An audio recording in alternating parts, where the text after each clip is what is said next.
সরাসরি ভিডিও শুরু করছি। ট্রেন জার্নি স্পেশাল এপিসোড হতে চলেছে। আমি সুপ্রভাত। আজকে বিশ্বের দুর্গমতম রেল জার্নি আপনাদের সাথে শেয়ার করব, সাঁতরাগাছি টু হাওড়া। মেসেজ থেকে শুরু করেছি আজকের জার্নি। আমরা এখন ট্রাভেল করছি খড়গপুর সুপার গ্যালোপিনে, অন্যতম বিশ্বস্ত একটা ট্রেন। ঝড়ের মতো যায় মেছিদা থেকে সাঁতরাগাছি পর্যন্ত, কিন্তু সাঁতরাগাছি থেকে হাওড়া কী সিন হয় প্রতিদিন, কী দুর্ভোগ, প্রতিদিনের ঘটনা তুলে ধরবো আজকের পর্ব জুড়ে। সাউথ ইস্টার্নে যারা আছেন তারা ভুক্তভোগী, তারা তো জানেনই, বাকি ডিভিশনদেরও দেখা উচিত যে কী লেভেলের কনস্পিরেসি চলে, কতটা সময় লাগে সাঁতরাগাছি থেকে হাওড়া 7 কিলোমিটার রাস্তা পৌঁছতে। 38714 Kharagpur Howrah first local Mecheda, Bagnan, Uluberia cross করে এখন পৌঁছে গেছি কিন্তু মৌরিগ্রাম। এরপরেই পৌঁছাবো সাঁতরাগাছি। সাঁতরাগাছির পর থেকে কিন্তু খেলাটা শুরু হয় অ্যাকচুয়ালি সাউথ ইস্টার্নের। তো সেটা দেখানোর চেষ্টা করবো যে খুব স্মুথলি পৌঁছে যাচ্ছি না সেই একই ধারাবাহিকতা বজায় রেখেছে। দেখা যাক, ভিডিও করছি, জেনুইন রিভিউ দেওয়ার চেষ্টা করবো। একেবারে নিত্যদিনে কিন্তু লেটই হয়, আজকে মানসম্মান রাখতে পারবে না একবারে ডুবিয়ে দেবে, সেটাই দেখার। পৌঁছে গেছি সাঁতরাগাছি স্টেশন। ভোলে বাবা দর্শন করে সাঁতরাগাছি থেকে শুরু করছি আজকের দুর্গমতম রেল ট্র্যাকের জার্নি। আপনাদের সকলকে নিয়ে 7 থেকে 8 কিলোমিটারের রাস্তা, ম্যাক্স টু ম্যাক্স আধ ঘন্টায় পৌঁছানোর কথা। কতক্ষণে পৌঁছাবো সবচেয়ে বড় প্রশ্ন। সাঁতরাগাছি থেকে শুরু হলো আজকে আমাদের ট্রেন জার্নি। সাঁতরাগাছি থেকে আমরা যাব হাওড়া, যেহেতু সুপার গ্যালোপিন অর্থাৎ ফার্স্ট লোকাল। সাঁতরাগাছির পরে কিন্তু সরাসরি হাওড়ায় দাঁড়ানোর কথা। মাঝখানে 3টে ইন্টারমিডিয়েট স্টপেজ রয়েছে, রামরাজতলা, দাসনগর এবং টিকিয়াপাড়া, যেগুলো নন স্টপ থ্রু বেরিয়ে যাওয়ার কথা, কিন্তু ম্যাক্সিমাম দিনই থ্রু বেরোতে পারে না। তো আজকে আপনাদেরকে পুরো দেখাবো। এখন জাস্ট 10টা বেজেছে এবং আমরা কিন্তু ক্রস করছি সাঁতরাগাছি থেকে। দেখতে পাচ্ছেন পেছনে সাঁতরাগাছি স্টেশন, এবং ঠিক 10টায় আমরা কিন্তু শুরু করলাম আজকে। এবং কটায় হাওড়া পৌঁছচ্ছি সেটা হচ্ছে আমাদের আজকের বিচার্য বিষয়। আপনাদেরকে পুরোটা তাহলে ক্লিয়ার করে দিতে পারবো। জাস্ট সাঁতরাগাছি ব্রিজ ক্রস করছি। এই জায়গাটা প্রাকৃতিক পরিবেশ অত্যন্ত মনোরম, আমি আগেও ভিডিও বানিয়েছি। 10টা বেজে 2 প্রথমবারের জন্য রেলের চাকা থমকে গেল। জাস্ট 2 মিনিট হয়েছে, কিন্তু জাস্ট সাঁতরাগাছি থেকে বেরিয়ে এসছে, যে ব্রিজ দেখা যাচ্ছে পেছনে। 3 মিনিটের কাছাকাছি ছোট্ট নীরবতা পালন করার পরে আমরা কিন্তু একেবারে কচ্ছপের গতিতে মুভ করা শুরু করেছি সাঁতরাগাছি থেকে রামরাজতলার উদ্দেশ্যে। এখন ঘুরিতে 10টা বেজে 5। 10টা বেজে 5 কিন্তু ছিল এই 38714 খড়গপুর হাওড়া ফার্স্ট লোকালের অফিসিয়াল রাইট টাইম হাওড়া পৌঁছানোর। অর্থাৎ সেই হাওড়া পৌঁছানোর সময় আমরা সবে মাত্র সাঁতরাগাছি ক্রস করে প্রবেশ করছি একেবারে কচ্ছপের গতিতে। আবারও বলছি, দেখতে পাচ্ছেন সুপার স্লো মোশনে ফার্স্ট লোকাল স্লো হয়ে গেছে সাঁতরাগাছি বেরোতেই। ট্র্যাক রেকর্ড এরকমই থাকে এবং একেবারে আজকে তার মান সম্মান রক্ষা করছে এবং নিজের যে আভিজাত্য, যে ক্যারেক্টার, সেটা কিন্তু আজকে বজায় রেখেছে সাউথ ইস্টার্ন, এটুকুনি বলতে পারি। দেখতে পাচ্ছেন সুপার স্লো মোশনে রামরাজতলায় আমরা কিন্তু প্রবেশ করলাম। এতটাই স্লো, একটু পরে কিন্তু দেখতে পাবেন আপনারা দুরন্ত গতিতে বেশ কিছু মানুষজন উঠে পড়ার চেষ্টা করবেন এই নন স্টপ স্টেশনেও। দেখাচ্ছি আপনাদেরকে। ক্রস করছি রামরাজতলা স্টেশন এবং পাশে কিন্তু দাঁড়িয়ে রয়েছে পাহাড়িয়া, যেটা কিন্তু জলপাইগুড়ি থেকে দীঘা পর্যন্ত চলে এবং সাপ্তাহিক ট্রেন দীঘা পাহাড়িয়া। ঠিক রামরাজতলা পেরিয়ে কিন্তু আমরা আবার দাঁড়িয়ে পড়েছি। ট্রেনের স্পিড আপনাদের দেখালাম 10টা বেজে 7 এখন, অর্থাৎ যে ফার্স্ট লোকাল একেবারে স্লো হয়ে গেছে। মানুষজন যাদের দরকার যে সামনে কিছু কিছু গলিতে নামবেন বা যাবেন, তারা কিন্তু ট্রেন থেকে নেমে পড়েছেন এবং হাঁটা লাগানো শুরু করেছেন। এরকম কিন্তু এখানে চলতেই থাকে এবং সামনে যদি ট্রেন থাকে তাহলে তো বড় কথাই না। আপনাদেরকে নিয়ে যাওয়ার চেষ্টা করবো দাসনগরের কাছাকাছি। দেখতে পাচ্ছেন একজন সিনিয়র সিটিজেন মানুষ কতটা কনফিডেন্সের সাথে এই জায়গা থেকে ট্রেনে উঠছেন, মানে মোটামুটি অভ্যাস হয়ে গেছে সকলেরই এবং গা সওয়া হয়ে গেছে ব্যাপারটা। ট্রেন কিন্তু অল্প বিস্তর চলতে শুরু করলো জাস্ট, এবং পাশের ট্র্যাকেই হাওড়া যাওয়ার জন্য একটা ট্রেন আসছে। অঞ্জনদা হাসছে যে আমাদের ট্রেনের স্পিড এত কম, এত ফাস্ট গ্যালোপিনে উঠেছিলাম, পেছনে কিন্তু এক্সপ্রেস ট্রেন আসছে। সম্ভবত যতটা অনুমান করতে পারছি 18004 রানী শিরোমণি এক্সপ্রেস। আগে যেটা প্যাসেঞ্জার ট্রেন ছিল এখন সেটা এক্সপ্রেস হয়ে গেছে। 35 টাকা নর্মাল ভাড়া হয়ে গেছে মেছেদা থেকে। আগে লোকাল ট্রেনের টিকিটেই উঠতে পারতো, প্রচুর মানুষজন উঠতো। মনে হচ্ছে রানী শিরোমণি এক্সপ্রেস আসছে, এখানে এসে দাঁড়িয়ে যাবে আমাদের পাশে। আমরা তো দাঁড়িয়ে গেলাম অলরেডি, না আমাদেরকে ওভারটেক নিয়ে বেরিয়ে যায়, কি হতে চলেছে দেখাচ্ছে আপনাদেরকে। মনে হচ্ছে রানী শিরোমণি আসছে।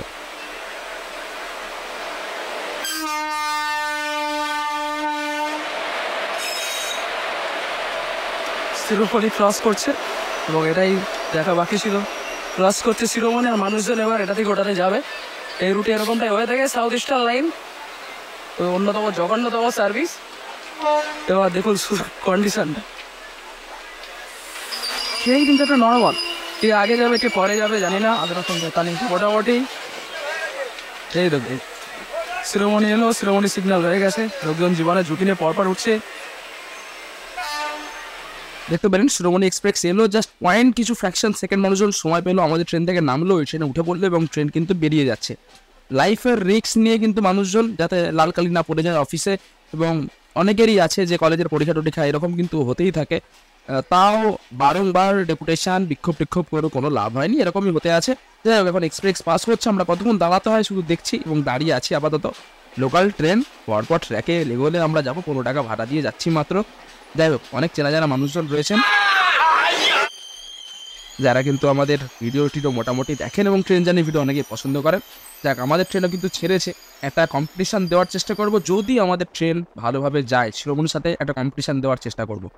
কোথায় ভেবেছিলাম একটা কম্পিটিশনের কথা, এত স্লো এলো, আর সেদিকে শিরোমণি একবারে ঝড়ের মতো হাওয়া নিয়ে নিল পুরো, বলা চলে, পাশের ট্র্যাক থেকে। আমরা এখনো দাসনগর পৌঁছতে পারিনি। বিরক্তিকর জার্নি, প্রতিদিন আরও বিরক্ত হয়ে আছে যে ভিডিও করছি বলে মেজাজটা একটু গরম হয়ে যাচ্ছে। দেখতে পাচ্ছেন আমরা দাসনগরে পৌঁছাবো, দূরে যদি একটু ভালো করে দেখেন, পজ করে ভিডিওটা দেখতে পাবেন দাসনগর স্টেশনে একটি ট্রেন অলরেডি দাঁড়িয়ে রয়েছে এবং আমরা একই ট্র্যাকে সেই ট্রেনের পেছনে এগিয়ে যাচ্ছি। অন্য রুটের মানুষরা ভয় পাবেন যে একে ধাক্কাধাক্কি হয়ে যাওয়ার কোনো ব্যাপার আছে নাকি, কিন্তু এরকম ব্যাপার নেই। আমাদের রুটে এই ট্র্যাকে এই সমস্তগুলো হচ্ছে সব হল্ট স্টেশনের মতো। পরপর আমরা এখানে দাঁড়াবো, গল্প গুজব করবো, এরকম হচ্ছে একটা ব্যাপার ভেবে নেয় সাউথ ইস্টার্নের কর্তৃপক্ষগণ যারা রয়েছেন। অলরেডি স্টেশনে ট্রেন দাঁড়িয়ে রয়েছে, আমরা তার পিছনে ঠিক 2-3 হাত গ্যাপে কিন্তু দাঁড়াবো এবং তারপর অপেক্ষা করবো কখন আগের ট্রেন যাবে, তারপর আমরা যাব। এবং এইটুকুনি বলতে বলতে সামনে তো ট্রেন রয়েছে, আমরা এখনো দাসনগর স্টেশনে পৌঁছাইনি। পেছনে দেখুন আমাদের ঠিক আবার 2 হাত গ্যাপে জলেশ্বর, অনেকেই চিনবেন যে জলেশ্বর কিন্তু দাঁড়িয়ে রয়েছে। সুতরাং এই হচ্ছে সাউথ ইস্টার্নের অবস্থা। একই ট্র্যাকে 2-3 হাত গ্যাপে 3টে লোকাল ট্রেন দাঁড়িয়ে রয়েছে, সামনে হয়তো আরও আছে, আমি দেখতে পাচ্ছি না, তবে আমার চোখে 3টে ট্রেন একই ট্র্যাকে মোটামুটি দাঁড়িয়ে রয়েছে, একবারে কেন্দ্রর মতো। এতক্ষণ দাসনগর স্টেশনের বাইরে দাঁড়িয়েছিলাম, এবার আস্তে আস্তে দাসনগর স্টেশনের দিকে আগাচ্ছি। আবার বলে রাখি, এটা কিন্তু স্টপেজ নয় আমাদের, এবং দেখতে পাচ্ছেন যে আপ রুটে ব্যাক টু ব্যাক কিন্তু 2-3টে ট্রেন চলে যাচ্ছে, সে স্লো মোশনে যা কিন্তু বেরোচ্ছে। আমরা কিন্তু দাসনগর স্টেশনে এসে দাঁড়ালাম, 10:32 এখন ঘড়ির কাঁটায়। মানুষজন নেমেছেন, হেঁটে হেঁটে চলে যাচ্ছেন বিরক্তি হয়ে। এটা কিন্তু স্টপেজ নয়, এগুলো কোনোটাই স্টপেজ নয়। যারা নতুন ভিডিও দেখছেন তাদেরকে জানিয়ে রাখি, এগুলো সব থ্রু বেরিয়ে যাওয়ার কথা ছিল। আমরা এই স্টেশনে ঢোকার আগে 10 মিনিট দাঁড়ালাম, স্টেশনে ঢুকে আরও 5-10 মিনিট দাঁড়াবো, হয়তো 10:32।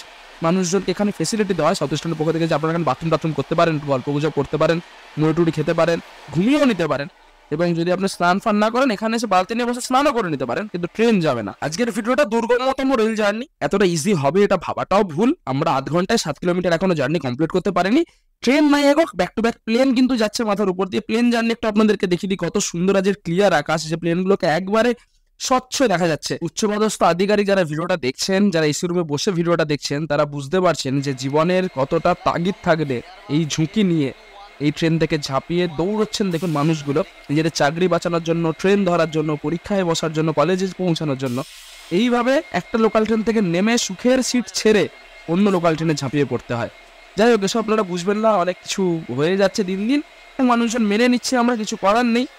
দেখুন, একটু ভেবে দেখুন, বড় একটা প্লেন কিন্তু উড়ে যাচ্ছে, অসম্ভব সুন্দর লাগছে। প্লেন হয়তো আমরা ট্র্যাক করে দেখলাম দুবাইয়ের উদ্দেশ্যে রওনা দিচ্ছে, দুবাই পৌঁছে যাবে, কিন্তু এই দুর্গমতম রেল জার্নিতে আমরা কি হাওড়া পৌঁছাতে পারবো? এটা সবচেয়ে বড় প্রশ্ন আমার মনে। ফুল স্পিডে একটা ছোট ছোট ইঞ্জিন এখন এগিয়ে চলে যাচ্ছে। আমাদের ট্রেনের স্পিড আপনারা বুঝতেই পারছেন যে একেবারে দিক, কিন্তু ট্রেনের নাম এদিকে গালপোল্লা নাম, খড়গপুর হাওড়া ফার্স্ট লোকাল, যার কোনো রকম স্টপেজ ছিল না। সাঁতরাগাছির পরে ডাইরেক্ট ঢোকার কথা ছিল হাওড়া। আমরা সাঁতরাগাছি 10টায় ছেড়েছি, এখন 10:35 কাছাকাছি।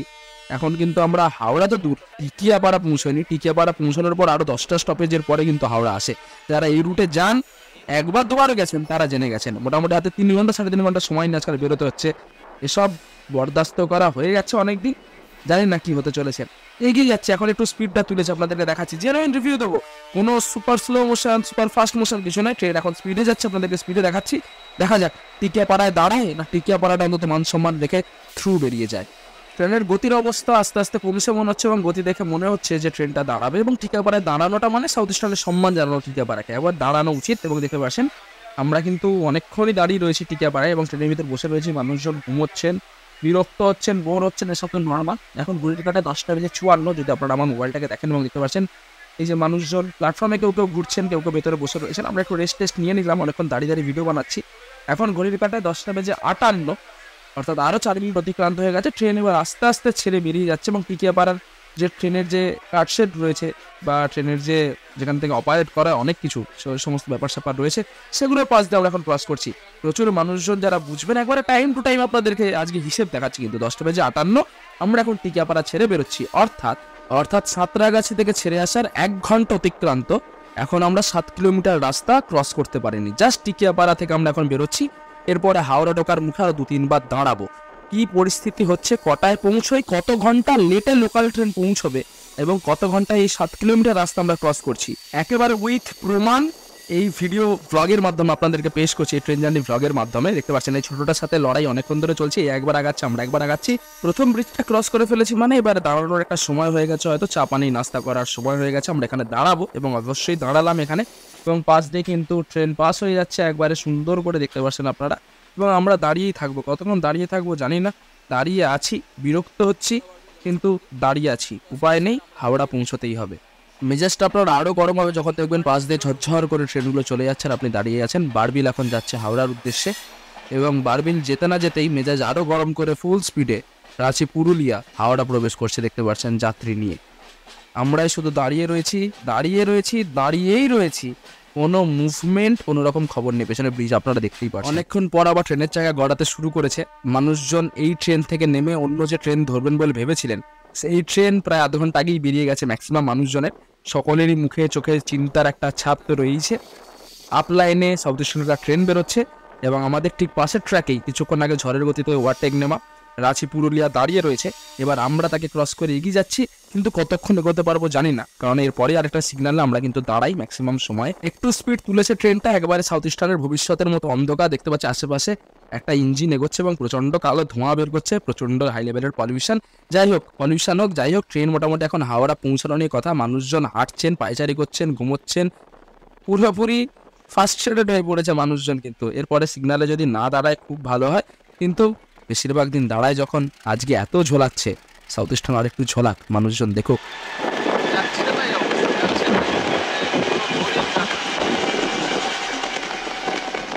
গতি দেখেই বুঝতে পারছি ট্রেন দাঁড়াচ্ছে এবং ট্রেন গাড়ি ধোয়ার জায়গাতেই দাঁড় করিয়ে দিয়েছে, দেখতে পাচ্ছেন আপনারা। আমাদেরকে সাউথ ইস্টার্ন লাইন প্রতিদিন ধুচ্ছে এবং ধিক্কার জানাই সাউথ ইস্টার্ন লাইনের কর্মকর্তাদেরকে এত ভোগান্তি দেওয়ার জন্য। ব্যাক টু ব্যাক দেখতে পাচ্ছেন ফাঁকা গাড়ি, এমটি কার সেটের জন্য যাচ্ছে এই সময়, আর আমাদের গাড়ি দাঁড়িয়ে পড়ে রয়েছে। অনেকক্ষণ পর জার্নি শুরু করলাম, এখন ঘড়ির কাটায় ওই অ্যাপ্রক্স 11টা বেজে 43 মিনিট। টাইমটা আপনাদেরকে দেখাবো, অবশ্যই মানুষজন বলবেন যে দাদা প্রমাণটা একটু দেখান যে এতক্ষণ হয়েছে।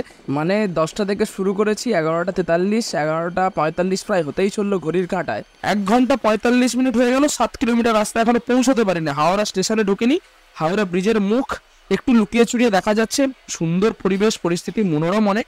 হাওড়া প্ল্যাটফর্মে ঢুকি, আবার নতুনে দেবে 15 নয় দেবে না 15 নম্বরে দেবে, সেটা আমার একটা খুব ডিফিকাল্ট প্রশ্ন।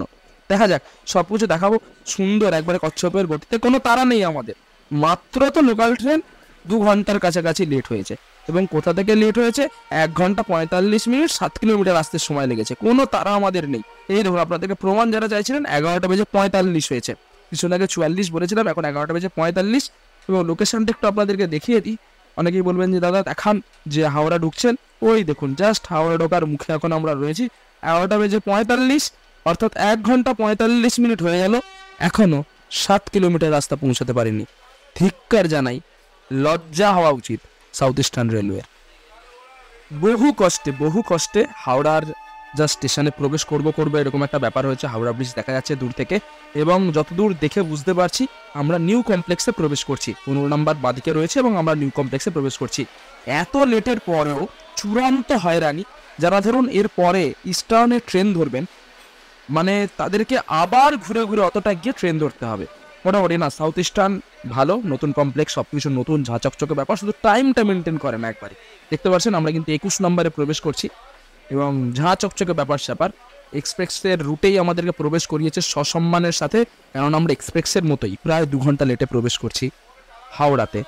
এবং কোথা থেকে, সাঁতরাগাছি থেকে হাওড়া প্রায় 2 ঘন্টায় আমরা প্রবেশ করছি।